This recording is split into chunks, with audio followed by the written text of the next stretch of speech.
Hey, my name is Ben Charland. This is What on Earth is Going On, your weekly podcast for a world in flux. Remember that you can get all previous episodes at www.wogoshow.com. That's WOEGO show.com, as well as links to social media. Let's get to it. All right, so I'm here with Evan Mitchell at Music Toronto in downtown Toronto, which is actually an organization that produces chamber music here in Toronto in a series. Evan, welcome to the show. Thank you for having me very much. So you're the music director of the Kingston Symphony, which is really, really exciting. You've been doing that for, 4 years now? Yes, this is my fifth season as music director. Right, upcoming. And I can say from the things that I've read and from what I've seen that you've made quite a few waves and quite a few accolades there in Kingston. So congratulations for that. Well, thank you. I think that I feel comfortable in accepting about 15% of that praise. It's really been one of the things about an orchestra is that it's really a team effort in every aspect of it, and there's just so much going on that I can only feel responsible for a particular portion of it. But thank you very much. Well, I do think I would say that's a signal of a good leader. Is someone who gives credit to the team, and for a conductor, certainly that's what it's all about, from what I understand. And you can give me your take on what it means to be a conductor. But before we get there, you just said there's a lot going on, and so my first question for you, and you can take this however you like, is what on earth is going on? What on earth is going on? It feels like more than at any time in at least recent history, doesn't it? Yeah. I'm an optimist, and so I like to see, like many of us, one of the first things that I do in the morning is sort of pick up my smartphone and Google what's happening south of the border. Right. And I sort of pull my hair for the customary 5 or 10 minutes, and then I sort of go on with the rest of my day. But I think that ultimately, as I said, as an optimist, I like to see the good in everything, and I have a firm belief that the universe, fate, or whatever you want to call it, sort of arcs towards things working out. And being a person that, it seems so cliche and so pretentious to say I'm an artist, but what I do day in and day out is facilitate art. And and I wouldn't have it any other way. I mean, I think it's a calling for me. I'm not really qualified to do anything else.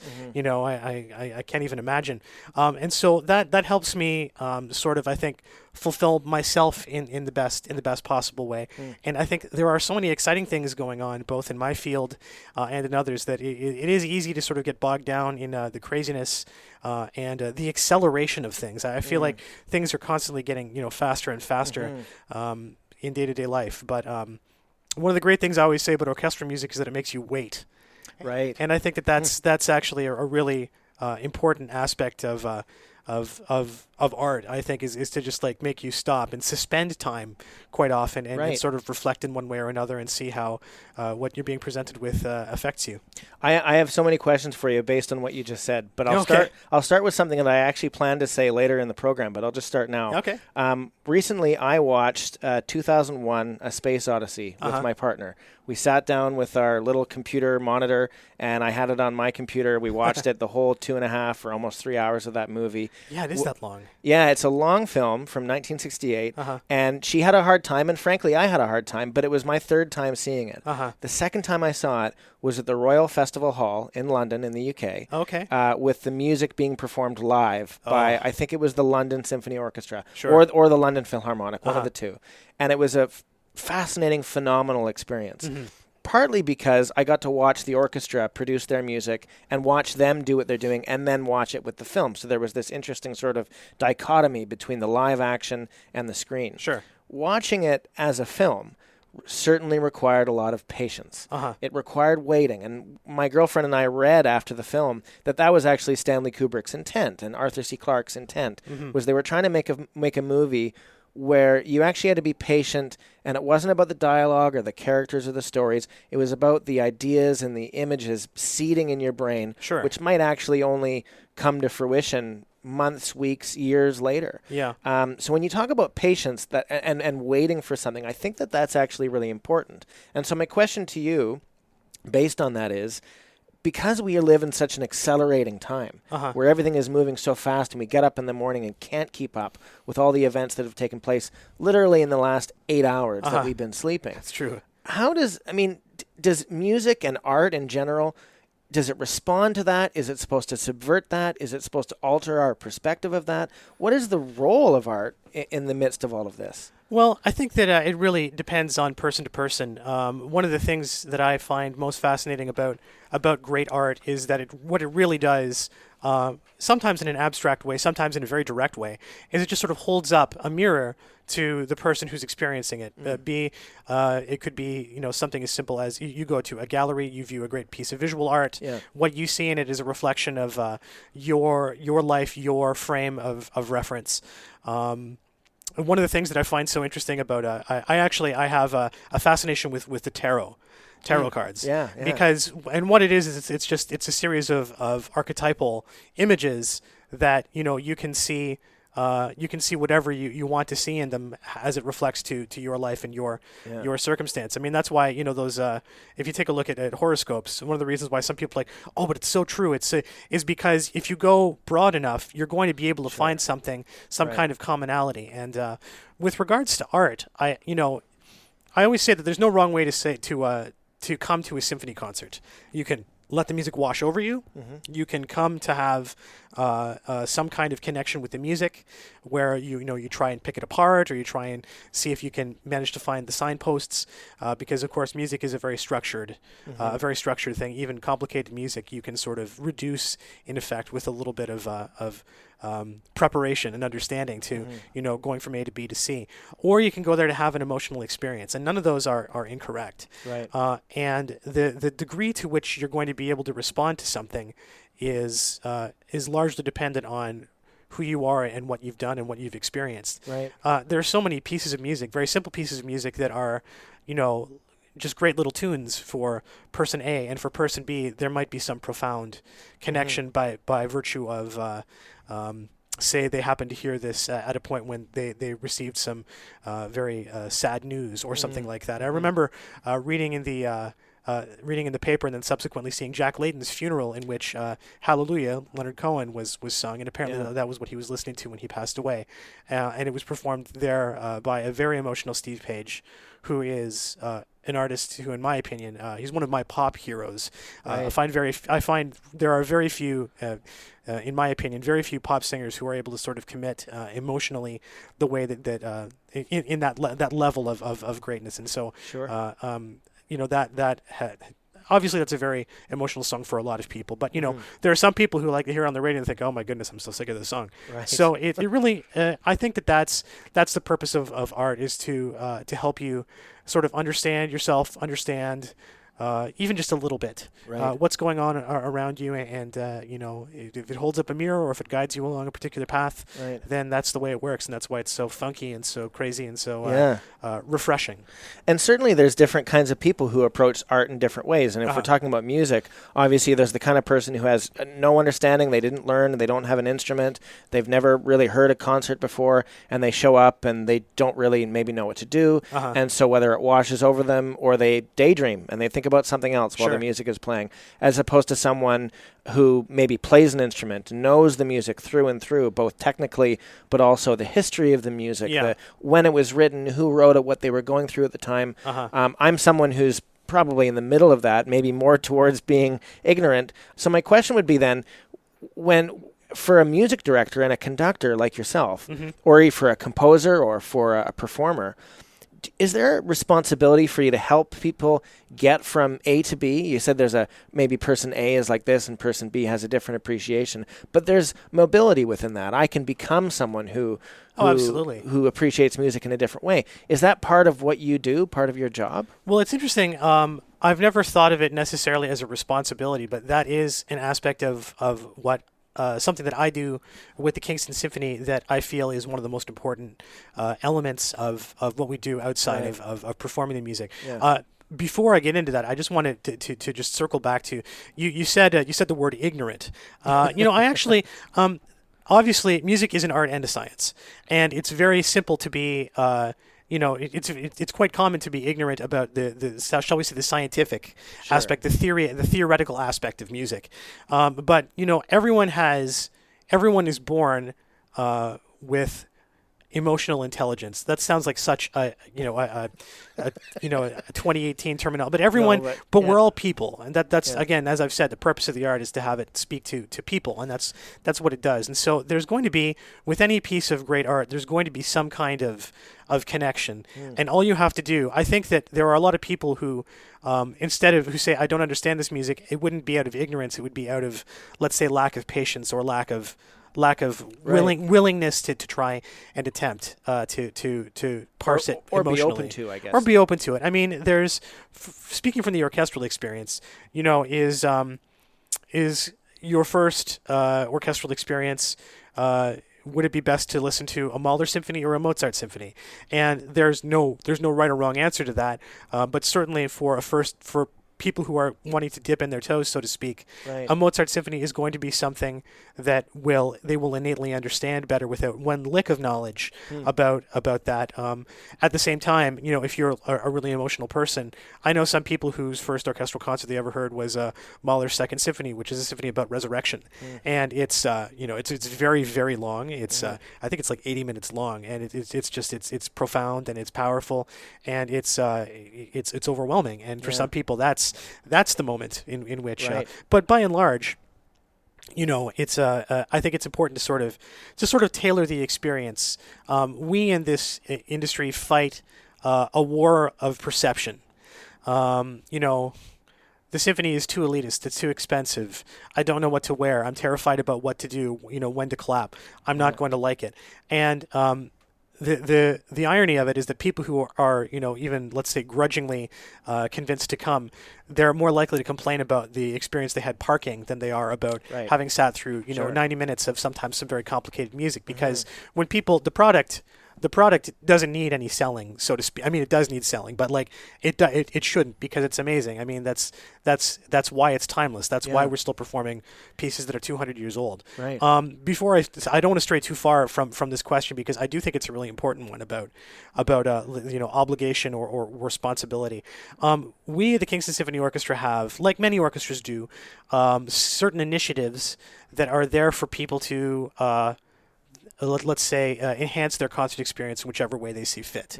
And so that can range from, I do a podcast for every week that we have a performance in which I talk a little bit about the music, maybe give a little bit of history, my own personal experience with it, play a juicy 45-second tidbit of it, and then that's that. That's the What's On podcast. We have an initiative called SoundSync, which basically delivers silent, discrete, text-based updates to cell phones in the midst of the concert. So at any point, it's kind of like those silent tour guides in the the art galleries. So that at any given point in the music, if you're not sure what's going on, you look down, you see some very discrete text that I take care. I handle that. I produce those, and my goal there is to achieve guided listening. So it's always about listen to this. Here's the tuba comes in after 50 bars of rest, or that theme that we heard right off the bat is being heard very subtly right now in the clarinet. You have to really listen or you're going to miss it. And so then it helps people connect with that. The cornerstone, I think, of those initiatives, which are all optional, by the way, because again, you can go in, you can try and connect with the music, you can try and learn more, you can try and personalize the experience, or you can let it wash over you. There's no, or you can just be entertained, for heaven's sakes. I mean, there's nothing wrong with that either. I mean, how many divertimentos have been written? How many, coffee room musics have been written? And so I don't want to force that down anyone's throat either. But we do a pre-concert talk for every Masterworks concert that we do, which I host, and I think that's the cornerstone of this particular series of initiatives that we call Before the Downbeat. That of course you can choose to avail yourself of, or not, or all of them, or none of them, or some of them. And the pre-concert talk attendance actually is really outrageous. I think maybe it was the last one or the one before, but it was. I mean, it wasn't sold out because you couldn't buy tickets, but there was nowhere to sit. There's nowhere to sit. Yeah, it's quite often standing room only, and that's it's a fairly large room that we hold them in, and so it's it's not always like that. But the very first one that I did was for my very first concert, and as music director, and that's perhaps not there's always a sense of excitement whenever there's change. So, but we held that actually in the Isabel Bader Center for the Performing Arts, which is just such a magnificent building. We're so lucky to have it in Kingston, and the symphony is so lucky to perform there. It also has some facilities for the film school at Queen's, and so my very first pre-concert talk was in one of the film screening rooms. So I actually had a raked audience of people, and again, they were turning away people at the door, and it's generally been that well attended since. So it's obviously something that people are finding useful, or at least or worthwhile. Yeah. I was going to ask you, why do you think that is? And I apart from the fact that I think you're very well spoken and you have a very good demeanor in those pre-concert talks, because you're bringing the audience in, and so you do it very well. But aside from that, why do you think people go to that? I mean, do you think they're trying to unlock the secrets of the music, or are they trying to get a sense of what your take on this will be?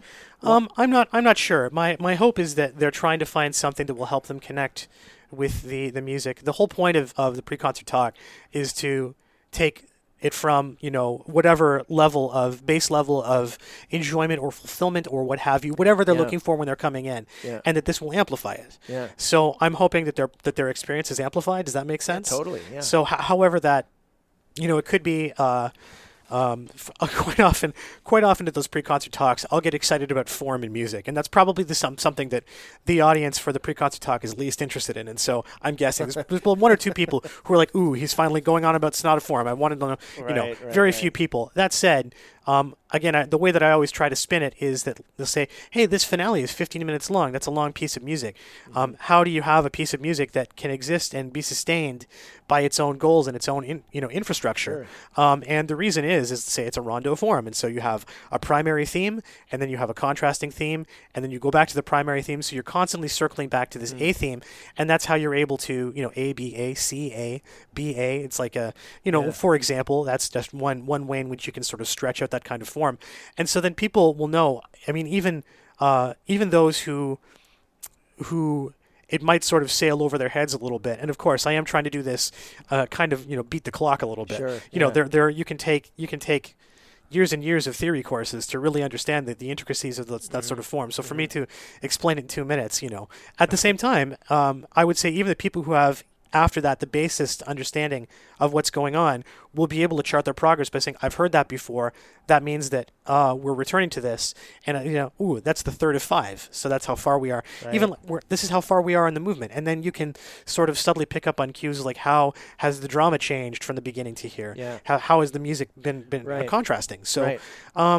I think that can be for the people. Some people are probably looking for history. Some people might be looking for personal context. Sure. I tell a lot of my own sort of stories about the music, and there's usually often some historical, interesting story as well. Because we sort of see these composers as these gods, but they were just people. They were enormously talented, right. brilliant people, but like silly things happen to them, and right. and so sometimes one of my favorite stories is that I get to tell is there's a couple of pieces that Mendelssohn wrote for 2 clarinets that the commissioning cost of that was a dinner of dumplings and strudel from a friend of his who so it was Mendelssohn composed while his friend cooked. And really? so I mean, it's like silly things like that. It's really remarkable how sometimes, great art can come to be. So I think that's really my goal there. And I honestly, I don't know if it works. I don't know if there are times when I'm actually in the midst of the live performance where I think, here's this moment that I talked about in the pre-concert talk. Yeah. And like, are people really able to, you brought up Beethoven's Fifth as an example. Beethoven's Fifth has one of the most incredible moments in music, in when it goes from the third movement into the fourth movement without a break. And there's just this sense, it's set up by quite brilliantly. Actually, it's a piece that has inspired me to sort of put together a podcast that if in my spare time I want to put together a podcast that sort of dissects moments in orchestral music.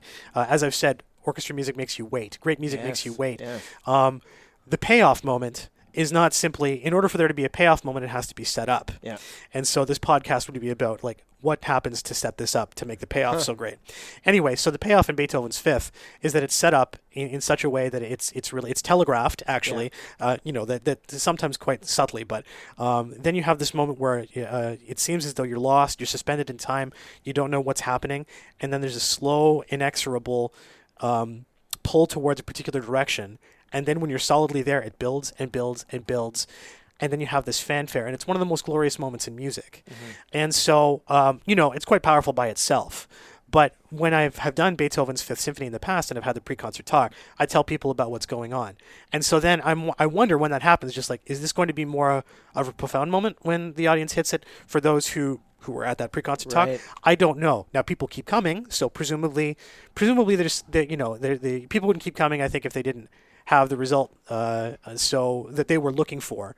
If they found this isn't useful for me, they just, it's optional. They just don't come. Yeah. They have a drink in the lobby instead and enjoy an afternoon of great music without that. But I think that I think that it works.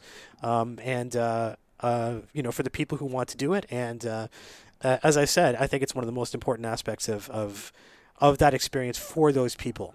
Well, you mentioned Beethoven's Fifth, and I think when you gave that pre-concert talk, you said something about how this is very, very difficult to get. Uh-huh. And in your career and the careers of the people that you trained under, it was quite rare for anybody to get this moment quite right. Uh-huh. And so therefore, I think the entire audience was looking for it. Yeah. They're not only looking for what the moment is and what it's going to mean and what we're going to feel, but did he get it? And that creates a real dramatic interest. Sure. And drama in the sense that music often doesn't have. Drama in the sense that I am wanting to see if the person on stage is going to succeed or fail. Yeah. That kind of Well, it's one of the perils of live music, I suppose. That's right, but a peril that we're, as audiences, are not often exposed to. Sure. Because it all usually goes so perfectly. And when it does go wrong, we often, if we're not trained, don't see it. Yeah. And so the dramatic action of, are they going to fail or are they going to succeed, doesn't actually exist. Uh-huh. And I know that there are some composers that try to bring that into the foreground, but that's another way to do it, which is what you do, is to talk about it and say, look out and see if I'm going to get this right. And I can tell you that it adds a flavor that is undeniable because we're used to that kind of drama in other things that we see, whether it's television so interesting. or film. That's so interesting. Thank you for remembering that particular story from the. I may have mentioned that I felt as though the one time that I felt that I got it actually perfectly was during one of our Beat Beethoven summer run, the charity run, in which and it's always so successful, and it's so well run. It's such an amazing event in which the orchestra performs 50 minutes worth of Beethoven's music. We do all of the Fifth Symphony and some chunks of the Seventh Symphony in an effort to hit exactly 50 minutes. Mm-hmm. And me being obsessive, I actually start a timer, and I have little time cues in my score. So I need to go faster, I need to go slower. So my goal is to always hit 50 minutes right on the nose. It's something that's actually come as, you mentioned seeing 2001 with the music being performed live in concert. I have done actually quite a few of those. I've done E.T., I've done Jurassic Park. And you're doing Casablanca in February, right? I'm doing Casablanca with the Toronto Symphony. I've done Casablanca before. That's a wonderful score. It's really amazing experience. So I get, really fussy about being perfectly in sync with a time code or something. Mm. I digress. The one time to date that I felt that I've really nailed that particular transition was in the middle of a closed tent during Beat Beethoven with gale force winds.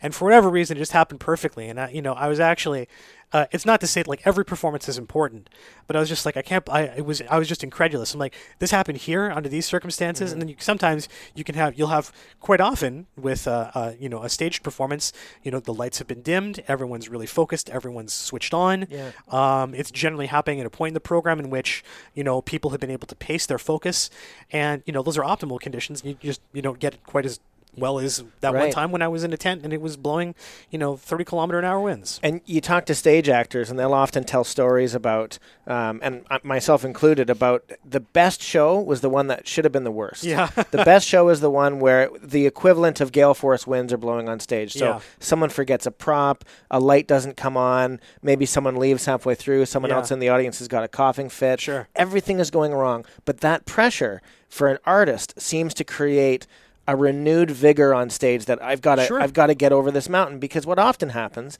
is for artists is that it becomes routine or rote. And you've actually said in an interview before that if you ever feel blasé about what you're doing, it's a sign that you should hang up the baton. And I think that's really critical for artists to always present a new challenge, because for us in the audience, again, that makes it interesting and dramatic and real and live and adds another flavor to the whole thing. I want to go back, though, to what we were just talking about amplifying the experience. And I do think that that's the right word, at least for me. An analogy would be if I'm visiting a city I've never been to. Yeah. My experience is radically different if I go on a walking tour. Sure.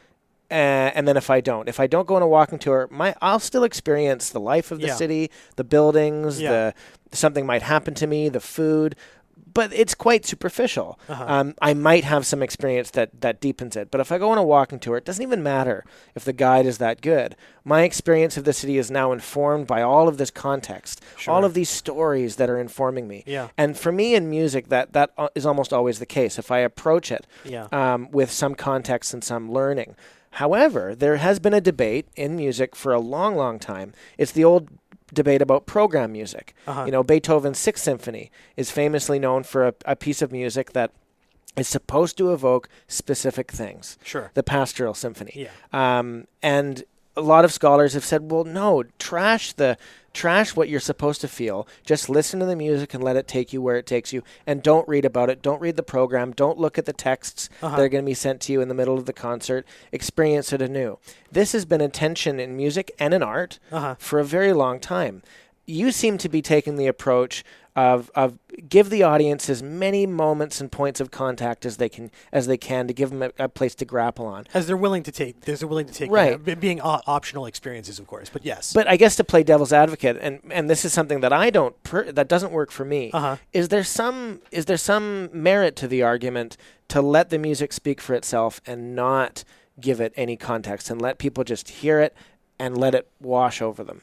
I'm always of the perspective that knowledge is a good thing, right? And that, but you have to want to sort of, for those who just don't want to seek that knowledge, there are going to be some people who will find this particular concert an oasis.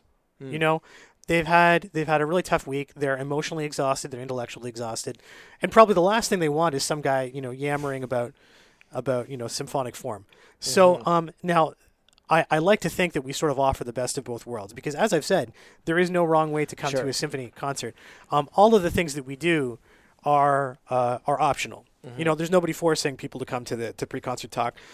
Whenever I speak from the stage, I generally try and keep that sort of aspect to a minimum. I might try and convey something that I happen to be excited about. Sure. We're starting a concert. We're starting our season this year with a particular piece that I have wanted to perform for forever, and so with a literal captive audience, I'll probably talk a little bit about that before we do it in a second. Piece? Vasily Kalinikov's Second Symphony. Have you ever heard of Vasily Kalinikov? No. No one has. We can get to him in a little bit, because I actually do think that's something that's worth chatting about very much so. But the reality is that I think people, if you make it so that you want to give people the opportunity, and you want to make it easy for them, but there still needs to be like that one quantum of effort in order to do it. Absolutely. So you have to go to the pre-concert talk. You have to read the program notes, and there are some people who will not do that, and it's not a criticism. They might want to have that perspective. They might want to avoid that information. Sure. We did Haydn's Farewell Symphony, I think last season or the season before, and that has a very famous bit of stagecraft at the end of it, in which the musicians all leave one by one. So you start with the full orchestra, and then I think that the as each I forget which instruments leave initially. I think the oboes leave first, and so the winds leave and the brass leave, and then eventually all the strings leave, and you're left with two violins. Right. And me being the ham that I am, I asked the two of them to memorize the last couple of bars, and they left too, so I was just left on stage alone. And I mentioned it in the pre-concert talk, in the podcast, in the program notes, and from the stage that was going to happen. And when our principal oboe sort of packed up her instrument and started strolling off the stage, you could hear gasps from the audience. And I actually, I wasn't anticipating that. I anticipated some nervous laughter or whatever, but there were clearly some people who were surprised. And I thought, gee, in that case, like literally, we gave every opportunity for people to realize that this was going to happen, and so I think that you're right. There are some people. I have in the past, the last time that we did Beethoven's Ninth Symphony, I presented it in such a manner that one of the difficult things about Beethoven's Ninth Symphony, both in its content and its character and its length, is that it can be difficult to program something else on the show with it. Right. Because it's 65 minutes long. So it's a very long single half of a concert, but it's not a whole concert. Mm-hmm. But you also don't want to have, so in the first half, so to speak, you want to have something that's long enough to justify a first half in an intermission, but not something so long that you're going to exhaust the players and the audience. Yeah. So what I did is I did sort of like a souped-up pre-concert talk with some projection and some live musical examples. It was a pre-concert talk with much more resources, shall we say. Now, the thing about that is that everyone was subject to it. Yeah. And there were some people who were like, I didn't want to come to a lecture. I wanted to hear Beethoven's Ninth Symphony. And then there were some people who said, I have been listening to this piece for years. I've attended pre-concert talks about it. I felt like I knew the piece, and I found out some new stuff, and I'm really grateful for that. Right. So, that's... I think actually doing it that way would be something that I'm interested in doing again, and just making sure that everyone is aware. So if anyone is very much against that particular aspect of it, then what they do is they don't go. Yeah, show up at 8:30. Show up at 8:30, or it could be something in which we do a repeat performance once where we have this particular format, once where we do some light classics in the first half or something like that. Yeah.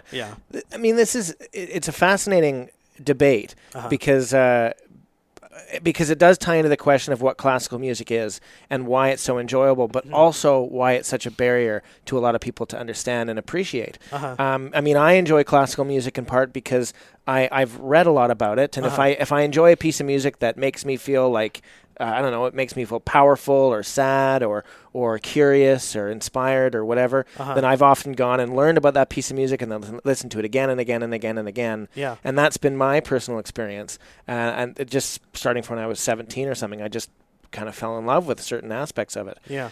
So the depth of information has helped me in a lot of ways. But it also, for many people, is a barrier because classical music as a form has centuries of history and knowledge and story that without which it's hard to understand what these notes are about. It's hard to understand the story that's being told. Sure. And you've made a real effort to remove barriers. You've I think been quite strong to say this is for everybody. Yeah. If you come to the show, it's for you. You don't have to wear a suit. You don't have to engage in this way or engage in this way. Just come to enjoy the music. And I think you've actually literally said that you want to tear down barriers to people in music. And I think that's a very important thing in music these days. But how do you do that when the form has been built up over such a time without tearing down the essential pillars of what it is? How do you kind of keep that dichotomy real without maybe balancing it too much on one end? Well, I would say that all great art is great regardless of how regardless of the price of bananas in Australia. Yeah. I mean, so the now that said, if art is great and you're not able to or you're not willing to access it or experience it and make the then, effort, then that's a problem. So I think that I've said earlier in this discussion that one of the biggest problems we face is that we suffer from having to constantly fight a war on of perception.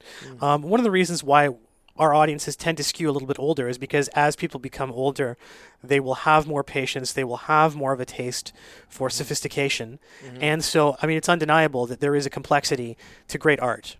Now there's also, there can be a great simplicity to great art as well, but there's an inherent correlation, I would say, between a Mozart symphony is perfection, and you can love the construct of the melodies without having one whit of understanding about the counterpoint or or any of these sorts of things. So I think that great art, great pieces of music, be they orchestral or chamber music or pop or whatever, I think that there is one of the aspects of it is that you will have you'll be able to listen to it and you'll be able to take something from it on the first listening, that whether or not you know anything, it'll probably get even more enjoyable with repeat listenings or repeat exposure, but that there's something there that will grab you before you know anything about it, before you even know anything about the art form itself.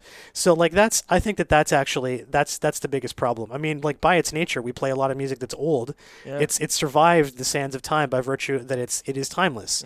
It will speak to people in the 17th century the way that it speaks to people in the 20th century, 21st century, because we are all humans. We all sort of experience, we all have the same emotional potential. Yeah. Boy, again, whenever I'm talking about emotions, it sounds really pretentious, but like we're all soulful people to one degree or another. And, I know some people who are not in touch with their emotions at all, who have been profoundly impacted by certain pieces of music. I mean, like that's the nature again of and function, I believe, of great art. The problem that we have, again, is that there just seem to be these perpetuating stereotypes of, so the symphony is expensive. No, it's not. These are the hockey tickets are expensive, right? Symphony tickets are not expensive. You can get, if you're a student, you can get them. I think we have definitely for under. I think they're $19. You can tell from www.kingstonsymphony.ca. You can check out our website and see if I'm a liar, but like definitely under $30. Yeah. And what you get for say a $30 experience is can be something like really profound and remarkable. And so I don't know when to clap. I understand that. I'm not particularly fussy on the whole the rule of you shouldn't clap between movements. If you feel moved to express yourself that way, who am I to deny that? Right. There is something to be said about holding that off until the very end of the piece where you can experience, you can focus in an experience. But there's you hear stories about Beethoven's 7th Symphony. The second movement had to be encored right away. Just that movement.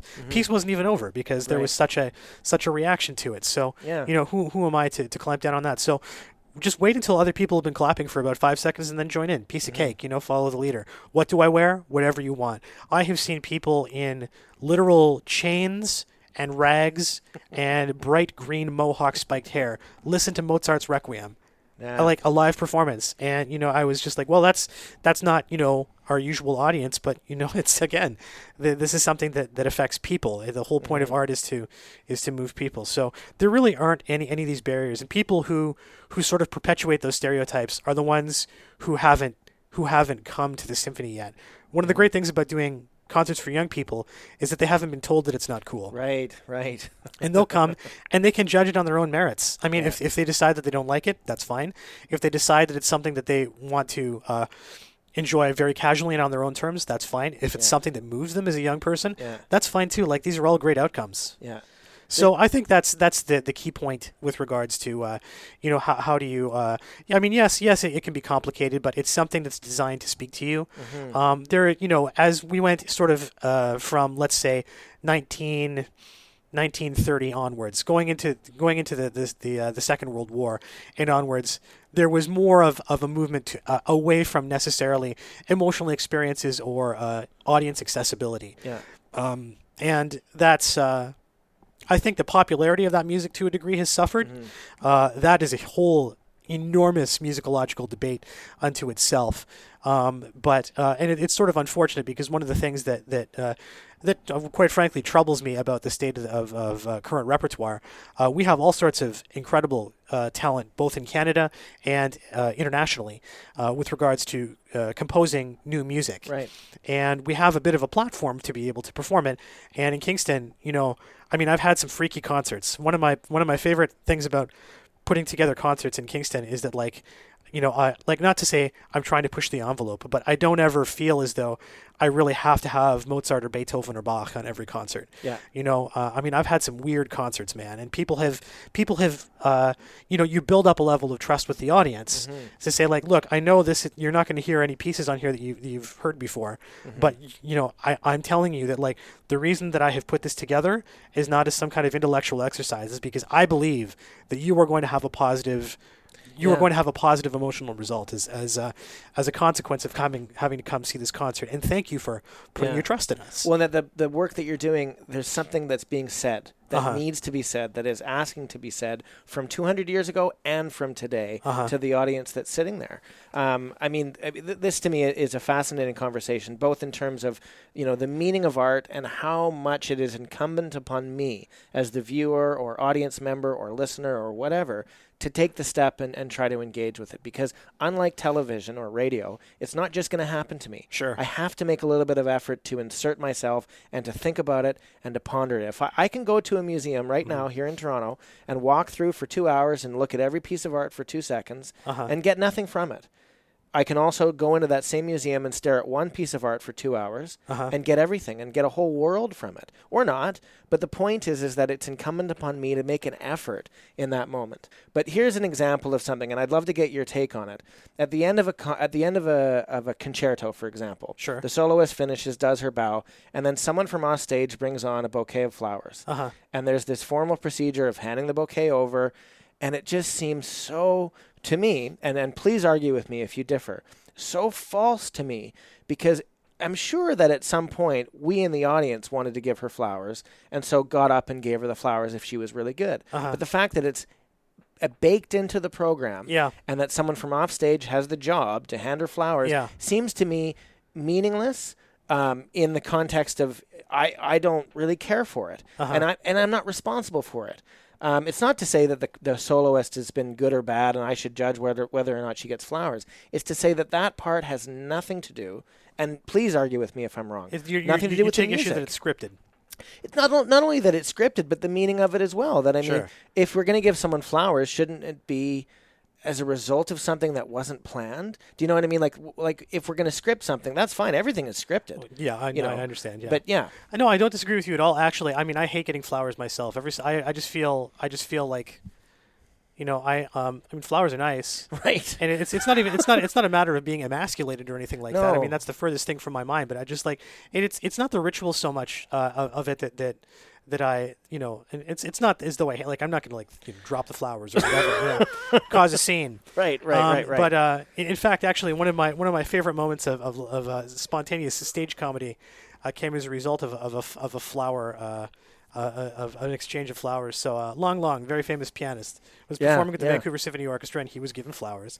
And so what he did is he went, and so was Bramwell Tovey, the conductor. And so they were both given a bouquet of flowers. And Long was giving single flowers to members of the first violin section. Wow, okay. And so then Bramwell came up behind him, tapped him on the shoulder, took one of his flowers and handed it to Long. And it was just this really cute sort of silly thing. Yeah. So I think what I would disagree with regards to flowers is if it's just being done because that's quote unquote what's done. If it's sort of like a thoughtless, automatic affair. And it seems like that's what's often happening. Yeah. Now that said, there are some soloists that probably are delighted to receive flowers. I know in Kingston we really do our best to go above and beyond to make our guest artists feel special. We try and. Because it's a very difficult thing that they're doing, of course. It requires an awful lot of focus. But beyond that, you're flying in. You've come from, who knows where. Right. Having done who knows what, days before. Yeah. How many concertos you have to have bubbling over in your mind at any given time. And it can be a very stressful thing. So I think that the spirit of appreciation of the artist that's being given the flowers, that's really lovely. I mean, if you're giving someone flowers, that's kind of perhaps... if you're doing it automatically as part of, something, a scripted thing, that's a little stale. I mean, personally, I don't. One of the things that I did when I came to Kingston is I changed the dress code. I felt that tuxedos and tails were a little antiquated, in the sense that the music is not dated, but what we were wearing was dated. Right. So, because that's the argument. It's this was a music that came from a very civilized time. It's a suit. For men, I just changed the dress code for men from tuxedo and tails to black suit, black shirt, silver tie. So that's maybe a little neo kind of flashy with the black shirt and tie. But I know a lot of orchestras that will go with black suit jacket, black dress pants, white shirt, and then a solid colored tie or a black tie. Right. And the thing is, again, that will never go out of style. Yeah. I'm presuming, in the way that a Brahms symphony will never go out of style. Sure. So I mean, I think that I have gone so far as to ask, please, unless this is an issue, I'd prefer not to have flowers. Right. But then there have been times when I've been given flowers and I smile and I'm not, going to jump up and down in my dressing room and like yell at, the administrative assistant or whatever. And I don't mean to air my prejudices here. I guess I just mean to say it's something that's always made me wonder why. Yeah. And you just gave a great answer, which is that. It's automatic. But it can be a show of appreciation. Sure. And if that's what it actually feels like for us in the audience, then I think we'll feel good about it because we're seeing the conductor or the organization show its appreciation to this guest soloist, and we think, yes, I'm glad that we're showing you because you did a wonderful job, as opposed to if the soloist, and this is what often happens, they stand up on stage and expect to receive the flowers. It's part of their routine. Yeah. Therefore, there's really no appreciation. It's a part of the program. I suppose. I mean, like, I know a lot of soloists. I'm like now sort of doing a mental calculation of percentage of times that soloists have received flowers in Kingston Symphony performances. I don't think that soloists usually with regards to the bow at the end, there's sort of an unspoken protocol. One of the things that I like to do is sort of take charge of it a little bit. I'll sort of talk with them like, let's have another bow, or like, hey, turn around, or these sorts of, just so that we're not up there looking awkward, because sometimes it can look awkward. Do I go off stage now? Do I take another? Do I do an encore? Whatever. I don't know anyone who's necessarily expected flowers and has been like, okay, now is the time in which they bring on flowers. Right. I do think that you're giving me a perspective into the way that this is, the optics of it, that I hadn't thought of before. Quite frankly, it's totally valid. One thing that might be interesting would be for I think one thing that we could do to make it appear as genuine as we want it to appear. That's in itself sounds very, sort of conceited and like, but like to be able to have it look the way that it should. Would be for me to bring out the flowers. Sure. Because if it's like an usher or someone from then it seems like, but if I'm doing it, then obviously it's a symbolization of the nice thing that we have just experienced together. Yeah. Here you go. Do you know what would work about that? Is it adds that, and this may be a bit too cutthroat. And it might not work, but because it adds this drama to the event that is not necessarily in the way the music is played. In other words, if you are going to bring out the flowers, you as the conductor might decide, no, you don't deserve flowers today.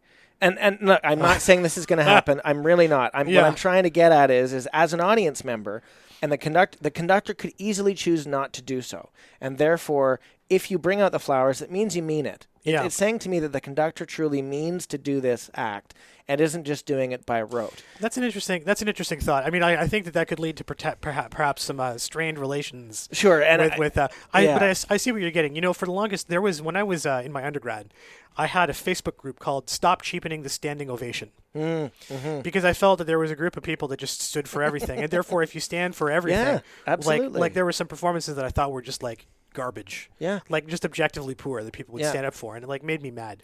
I've softened a little bit on there because again, it's not up to me.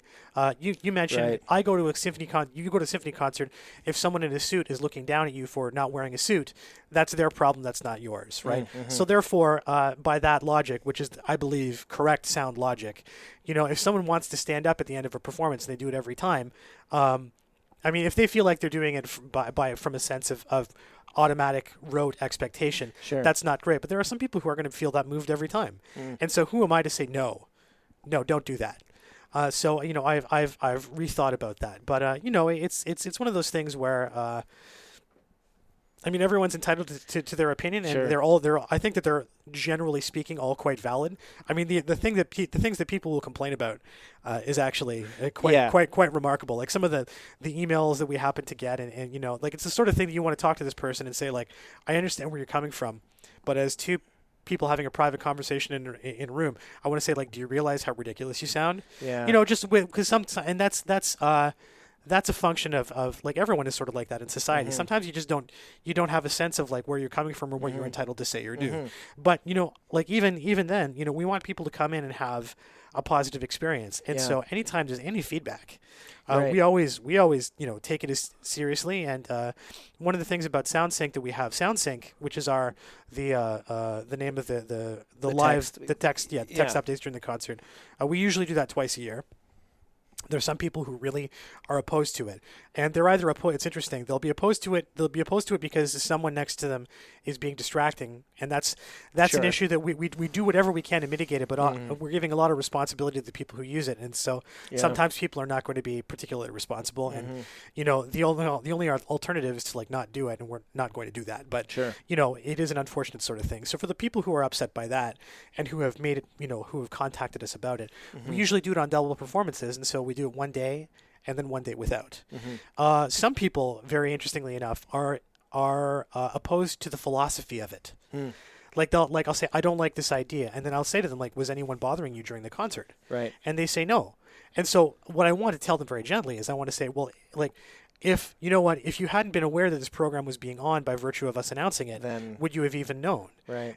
So like it's one thing to be against the philosophy of it, then you just don't use it. That's the whole purpose. Are they thinking it's tainting the pure form of the music or the purity of the experience? I suppose, yeah. It's the idea. I think that a lot of people sort of focus on the fact that it's a cell phone. And the thing is, because it's a cell phone, it's ubiquitous, and it's a very easy, simple, direct, understandable way for us to communicate. Yeah. It's a tool that we don't have to. The Met Opera has little LCD screens that you can take a look at the surtitles for, foreign language operas, and you can turn them off. Right. And you're not going to be able to see they're polarized, so they have a very limited viewing angle. So if you're not going to be able to see the one of the person who's sitting next to you, who knows how many thousands of dollars that costs to install into the theater. Yeah. Right. So but everyone has a smartphone, generally speaking. Right. Many people have smartphones, and so this is the tool. But some people, it's not even about that. It's just like the symphony is where you should go to put away your smartphone. Right. To just like sit.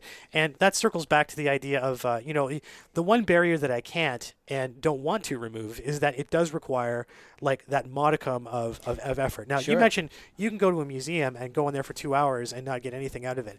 I would disagree in the sense that you're going to get something by virtue of the fact that you just went. You got up and you went to the museum and you used 2 hours of your life actively pursuing some kind of, as opposed to, this is the other thing that we're battling against. Like, am I going to go to the symphony or am I going to watch cat videos on my phone?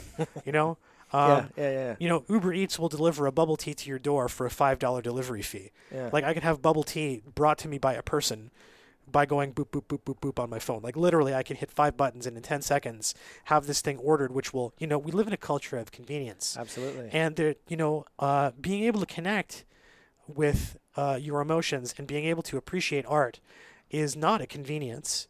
Because it doesn't require much like effort, I think, in the long term. Because again, as I've said, great art will affect you no matter how much you know. But you do have to go and see it. You have to go experience it. You have to be in the room. Right. And you have to have that shared experience with other people in the sense of a live performance. We're getting close to the end of the conversation, and this has been really fascinating. I just have one last question for you, which is something that I've learned in this conversation, which is that you have said repeatedly that good music is good music, regardless of the time it's happening in. That it's going to have an effect on you if you make that little bit of effort. Yeah. And it's your job to give as many points of entry as you can to people to engage with it. But the music is going to speak for itself. And on this program, we talk a lot about story. And the story of humanity, the story that we're being told right now. A lot of people have said that the reason that we have this, to go back to the beginning of our conversation, the reason there's so much acceleration and strangeness in the world today, whether it's Donald Trump or Brexit or whatever, is that the human story or how we perceive it is broken. And human beings are storytelling and story-creating machines. In the same way, would you say that whether it's because music is story or it's something else, that we look for music and build music and create music just as human beings, that is as natural to us as breathing and walking? I would totally agree with that. I would actually take issue with the idea that the storytelling process of the world or people is broken. It might be happening somewhat on a faster scale. By virtue of the technology that exists that didn't exist 50 years ago or even 10 years ago. Yeah. How old is YouTube? YouTube was 2006. I think so. Like, can you remember life before YouTube? It's hard, right? Yeah. So these things can sort of become entrenched in daily life very easily, and they affect the way in which we perceive the world and the way that we interact. Yeah. But taking a look at Brexit or Donald Trump, the two examples you give, like, there is literally nothing in the broad, go back far enough, pull out your focus. Sure. At the broad steps of what's happening, none of that is new. None of it is unprecedented. None of it is unprecedented. The way that, like, say, Trump is handling himself, or the way that he's able to, again, use the technology, the way that he's just able to, toss out something on Twitter, and then, the news cycle's talking about it for 10 hours, and then the next crazy thing happens. I mean, like, the delivery system is different, but I think that there's nothing.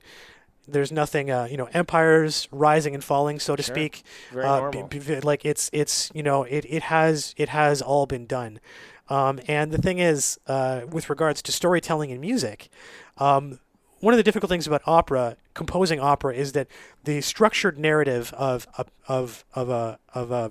text is different than the structure that's going to be in music. Yeah. And so the great operatic composers would either do one of two things. They would find a way to mitigate those two opposing structures to make them work together, or they would just write a bunch of great tunes, and that would help tell the story. Now the opera lovers that are listening to this podcast are probably now pulling out their hair. This is a massive generalization. Yeah. But the idea, like, say, if we take a look at a symphony, typically a symphony is 4 movements. You'll have a rather substantial opening movement with a relatively defined structure. You will have that serves to introduce major themes, to have us get a sense of the piece. It's probably going to be one of the most substantial, if not the most substantial, time-wise movement. You're going to have a slow movement, which is there to sort of slow things down, to make the more soulful emotional connection. You will generally have a faster, more technical showpiece, and then you'll have a finale, which is designed to be climactic and to tie things up. Yeah. That's actually a very natural storytelling progression, right? And that's both in the big picture and in the little picture of the individual movements, or even from, like, phrase to phrase. So, I think that what I would say is that storytelling, we all innately understand that. We all understand that purpose because that's how we live our lives. Yeah. And so even if you're not really necessarily cluing into, if someone just wrote structureless music, which happens, you're not going to probably, even as a layperson, you're not going to be able to connect with it probably the same way. You might find, and sometimes there is music that's there that is very still and very, that has like one color, one idea, say a 10-minute piece that can serve as, that's not the only thing you're listening to, but it's very effective in the context of the program. So I think that I would disagree. I think that the way that we're taking a look at things that are happening in the world, it has all been done before, and that's both a positive and a negative thing. I think it's easy to lose sight about the speed and the severity to which things happen, and that's also part of life. Like, I mean, it's really easy to destroy. It's super easy to destroy. Yeah. Any idiot can destroy things, and it happens very quickly. And the rebuilding, the creative process is very long. The rebuilding process is very long, and that in and of itself can be something that is like not depressing, but is very saddening. But I remember hearing actually after September 11th, there was a very moving segment on The Daily Show with Jon Stewart, where he gave actually like a tear-filled monologue about how he was feeling about what was going on. He said one of the great things was that he was inspired. Not one of the great things, one of the consequences of what happened on September 11th, which was so awful, was that he saw the stoicism and the optimism and the heart of not just everyone in New York, but everyone around the country and by and large around the world. He said it manifested itself in so many ways, but I was seeing people literally with buckets, I think is the quote that he had. And, there's something, indomitable about that particular spirit. And, that's part of what music speaks to. And so, like, I think that you don't want to have to experience that. Like, I mean, I wouldn't say let's have a September 11th so we can have, a nation, unite behind a singular cause. But all this to say that, like, whatever happens to be happening in the world today, and it can descend into real awfulness. I mean, like, who knows what's going to happen next with some of these sorts of things? Like, it's crazy. I mean, even what could be perceived as a positive outcome for situation X that's happening on the world stage today is going to be a divisive. Every outcome is divisive, right? And that's one, a difficult thing about I feel we're often sort of we're told quite often that there is a binary choice, and that's false. That said, we're quite often in a situation where it might not just be two choices, but there is a dilemma that every choice is going to affect someone negatively to some regard. And whether it's within our control to decide that, or we find out what happens, we're almost certain to be presented with an outcome that is going to have a negative result for some aspect of people, or, and that's part of what what art is. Just coming back to ourselves and being able to self-reflect and find the beauty that is inherent in life, and self-actualize. Yeah, that's actually a really inspiring place to leave us. So again, this has been a terrific conversation, Evan. Thank you so much for coming on the show. Oh, it's been my pleasure. Thank you. That's the show. Your quote of the week is from the 19th century French writer Victor Hugo. Quote, "Music expresses that which cannot be said, and on which it is impossible to be silent." Thanks for listening. Hey, just a quick note to let you know that this show was originally broadcast on CFRC 101.9 FM in Kingston, Ontario, Canada, and that you can also catch it every Tuesday on CHMR in St. John's, Newfoundland. Thanks again.